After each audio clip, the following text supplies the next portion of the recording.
Hey there, I'm Philip Molina and I'm binging the entirety of Jessica Jones, and I know you might be too, so hopefully this guide will serve as a great way to make sure that you don't miss any of the little things that the show's creators packed in there for us. Hang in there with me as we binge this, put on your binging attire if you got it. Let's start at the beginning, of course, with Jessica Jones Season 1, Episode 1, aka Ladies' Night. It's an episode all about seeing the true version of ourselves versus the one that we put on for people, and who cares about that for a second? That freaking ending was insane, but I'm getting ahead of myself and we will obviously get back to that. Let's start, as we always do, with the opening images. The episode, and the entire series in fact, opens not with us seeing Jessica, but instead seeing her point of view. Jessica Jones has a knack for seeing the worst in people, herself included, and as we listen to her thoughts about this, we also get to see through her eyes and literally her camera lens. Because as we'll come to learn, the window to the truth is on the other side of the glass. A moment later, and we see the same opening images from the Jessica Jones comic. Now, there was this big question about whether or not it would be true to the source material, and while I don't think it's gonna line up perfectly, this shot reminds us that they're not pretending the comic doesn't exist,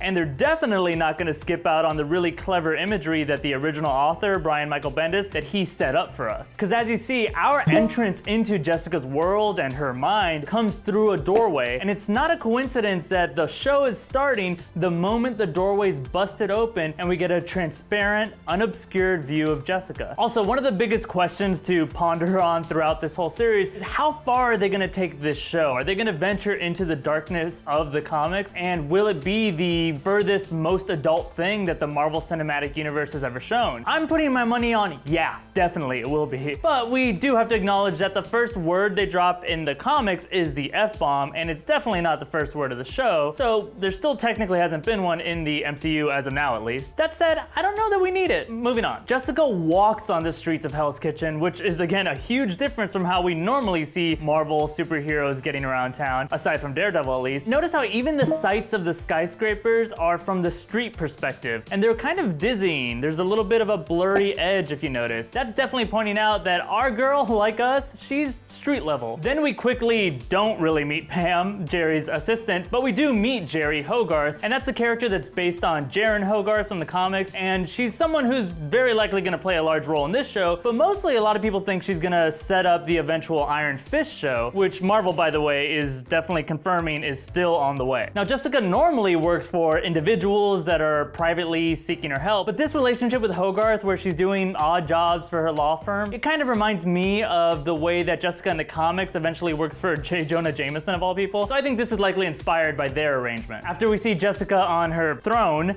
which is another comics reference, we then see her take a drink and very reluctantly climb into bed. Like, look at the way she looks at the bed. The bed's a classic symbol for the intimacy between lovers, and this is telling us she kind of dreads that idea and even probably hates going to bed each night, so it's no surprise that she doesn't stay in there very long. And also, did you notice that she sleeps with the lights on? I think this is all some foreshadowing of Jessica being really afraid of something. Jessica then hops onto her fire escape to seemingly just spy on people, but this image of looking through windows from the outside, spying in on people, seeing their truth, gaining access to their private life, this is definitely gonna be a recurring theme on this show. And I know that because they put it in the freaking opening credits. Oh, and one of the people she's spying on, Luke Cage, being a ladies' man. And this is the second time we meet a character through a doorway, though we only see a glimpse of his truth through a window. And that yellow shirt he's wearing is a nice nod to his superhero costume from back in the day. Also, early in the comic, she's accidentally spying on Captain America, so I think this is our show's version of that. Then we get our first PTSD flash into purple as that Killgrave silhouette scares the crap out of us. Note the way he suddenly pushes himself into the frame like he pushes himself into her mind. It's why we're just as scared of that moment as she is. And those street names she starts reciting,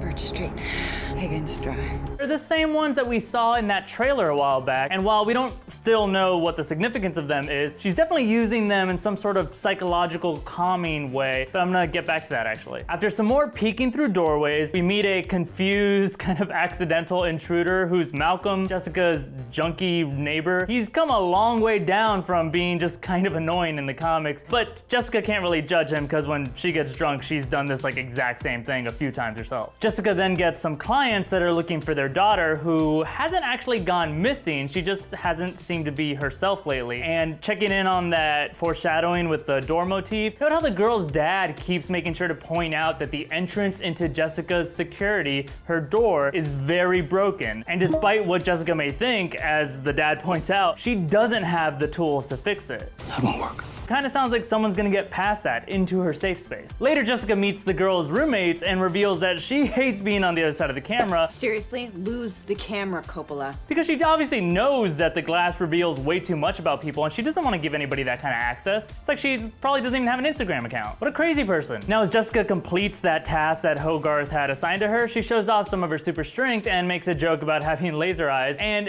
it's clear she's more than okay with bullshitting about her powers, which is something they kept from the comics. But I think this is actually a little bit of a hint of why people are so scared of superpowered people and why we're eventually gonna get to all-out civil war. However, something I think is way more interesting about the scene is when they actually shot it. Apparently this was the coldest day in New York history, and it was so cold that the actress Kristen Ritter mentioned that her eyes kept tearing up, but the tears wouldn't fall away. They would gather and freeze in the corner of her eyes, and she actually developed these small little sores from them. So it might not have been intentional, but can you think of a better metaphor about our character's tragic state? Her tears never properly left her. They froze in place, and so those old tears end up creating new wounds for her. Damn, it's like Mother Nature needs a producing credit on this show. Oh, and after that moment, we get our first nominee for like the sickest, most unsettling moment of this episode, when another PTSD flashback to Killgrave shows him freaking licking her across the face, which,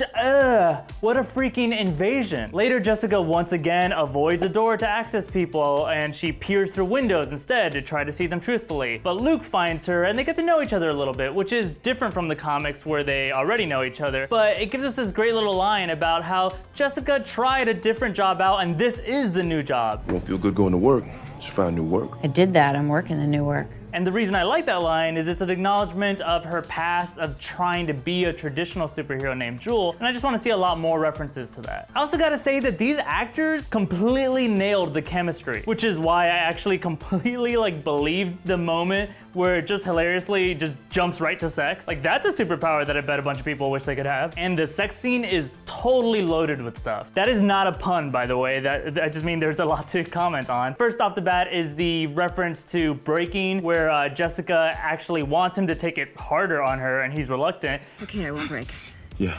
You will. They're both referencing each other's powers at that moment, but neither realizes it, so that's cool. And then we get the infamous flip over that we were all wondering if we'd see, and yeah, we see it. And they included the pained face. We can't read Jessica's thoughts like we could in the comic, but it's really telling that she made him flip her over because she couldn't take facing him and looking into his eyes. Not surprising that it ends up being really awkward for them. And awkward sex that leads to tears, that's definitely not something we normally see in the MCU. So let's acknowledge that we're off to a really good start for those of us that want to see gritty realism in this show. I also think this might be the first straight up superhero on superhero sex scene in the MCU. Take note of the moment that breaks Jessica, by the way, which Luke was right, she did break. It's when she sees this photograph of a woman in his medicine cabinet, and it's also worth noting that's not the same lady we saw before. Clearly there's something special about her if he's keeping her picture hidden like that. So Jess continues on her mission to find Hope, the missing girl, and when we see this fancy purple tie, it's foreshadowing that Hope is probably in some real danger. Grave danger. Killgrave, you probably get it. You got it, I think.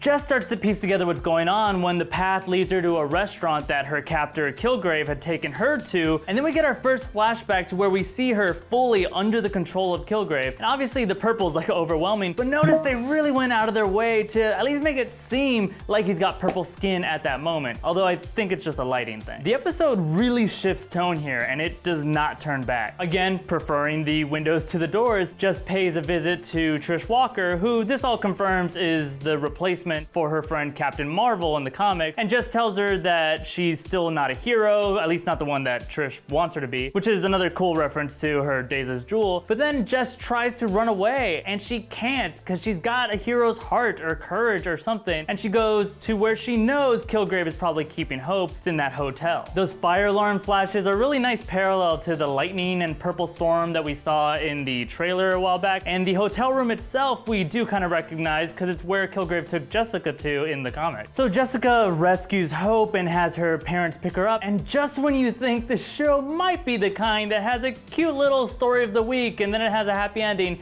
yeah, that doesn't happen. Jessica was right about not trusting what people look like on the other side of a doorway, because it turns out Hope is still under Killgrave's mind control and she freaking murders both her parents. And God, that freaking moment where she gives the creepy smile and tells Jessica to smile. Definitely the winner of the thing I said before of most unsettling moment of the episode, but it's followed by that almost worse heartbreaking moment when Killgrave's mind control wears off and she sees what she's done and like, oh my God, welcome to the new Marvel Cinematic Universe. Hope you have a flashlight. Killgrave is so sadistic. Like, he planned this whole thing. He was manipulating Jessica into thinking she could actually control something. But we all know he's in control of everything apparently. Like, even what we think we're seeing, he's in control of. Suddenly it's very clear right there in all of its freaking purpleness. Damn it, Killgrave. Well played, but damn. All right, in our closing images, we see Jessica run out of the building, ready to skip town and run away from the story, run away from her life, run away from all of it. But she changes her mind and she turns back, and just like how we met her in the beginning through a transparent doorway, we now meet Jessica Jones, the hero, who's ready to take on Killgrave